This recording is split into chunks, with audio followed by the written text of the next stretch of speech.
শ্রীকৃষ্ণের সময় শাকদ্বীপী ব্রাহ্মণদের আসা শাম্বর নিরাময়ের জন্যে, তাহলে এই সময়টা ঐতিহাসিকভাবে পাওয়া যেতে পারে প্রায় 5000 বছর আগে। অবশ্য কোনো কোনো ঐতিহাসিক বা পৌরাণিক তাঁরা শাম্ব চরিত্রটিকে আরও কিছুটা পুরনো বলে মনে করেন। এটা কিরকম হয়ে গেল? শ্রীকৃষ্ণ পুত্র শাম্ব শ্রীকৃষ্ণের চাইতেও প্রাচীন, এটা কিভাবে সম্ভব হয়? এটা সম্ভব হয়, শাম্ব যে চরিত্র শ্রীকৃষ্ণের পুত্র হিসেবে দেখানো হয়, শাম্ব হচ্ছে শ্রীকৃষ্ণের স্ত্রী জাম্ববতীর পুত্র।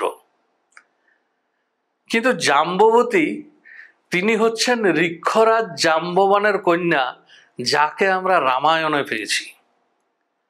এবং অন্যান্য কাহিনীতে আমরা পাচ্ছি যে এই ঋক্ষরাজ জাম্ববতীর সঙ্গে বিষ্ণুর বিবাহ হয়, যে বিষ্ণু দ্বাদশ আদিত্যের একজন।